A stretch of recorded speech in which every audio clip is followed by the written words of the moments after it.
And who knows, maybe Zeta Division puts up a better fight this time than they did at Masters 3 in Berlin. Maybe this is a brand new Zeta Division that unlocks their potential. And somehow this statement ended up actually being true. But we're not complaining. In fact, we not only love underdogs here on the competitive side, we crave them. At Champions at the end of the year, we both had Crew and X10 put up Cinderella runs that made us fall in love with them. The ironic part is that this time around, none of these teams made it through the groups here in this round of VCT. No. In this iteration of our underdogs, they hail from Japan and have made the deepest Cinderella run that has ever been seen.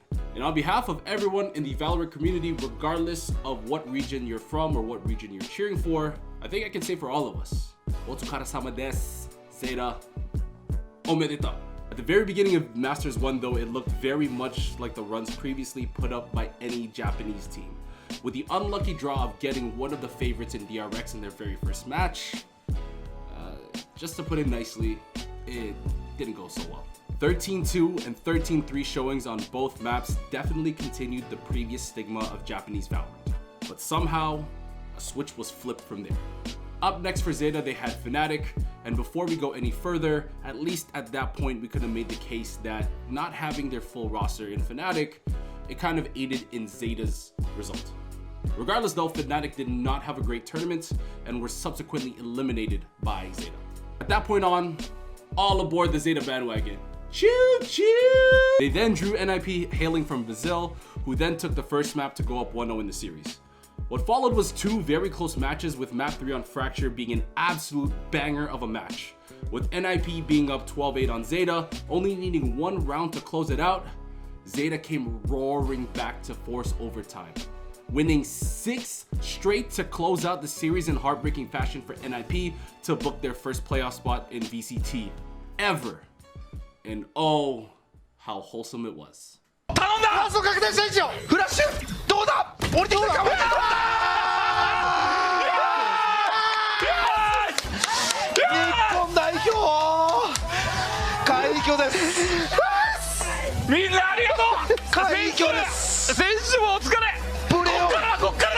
Moving on to the playoffs, it seems as though the steam on the train has fizzled out as they were sent to the lower bracket for the playoffs in the first matchup against another heavy favorite in the tournament, G2. But as long as you're still alive, there's always a chance. And that's what happened when they beat Team Liquid to send them home to begin their lower bracket run. And this is where things get mighty difficult. Because the task ahead of them was to once again try to fend off the mighty DRX, by God, they did it. And what can he do with this? He's got everything he can. He's got the operator, and all he's got is death! It's Laz on the other side as Buzz is all that remains. And it's over! It's done! It's all tears in the rain for DRX! But what will last is Zeta chasing the dream. Unbelievable scenes. Just getting to this point in international competition is a huge feat on its own. Sending home one of its favorites, like we say around these parts, you're now certified. Going all the way to map 3 and beating the team that embarrassed you previously in such dominating fashion, just incredible. They carried on that momentum to face off against another team that captured our hearts in PaperRex in yet another matchup that did not disappoint. The aggression and in-your-face playstyle of PaperRex was not enough to deal with some of the ridiculously coordinated retakes and post-plants that made Zeta so absolutely loved throughout the tournament. In a place where most Cinderella stories will end, Zeta's just kept on going, booking their spot in the lower final against the eventual champions, Optic Gaming. And there's really no shame in bowing out to the eventual champions, even in the fashion that they did.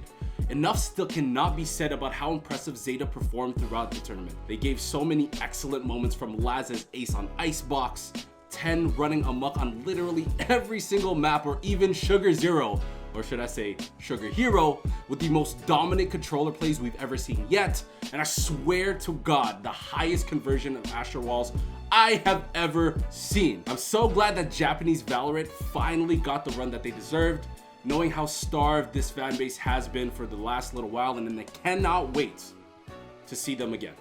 The only thing really left to say, well, the rally cry that tied us all, nice!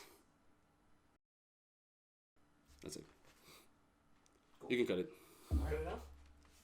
Nice!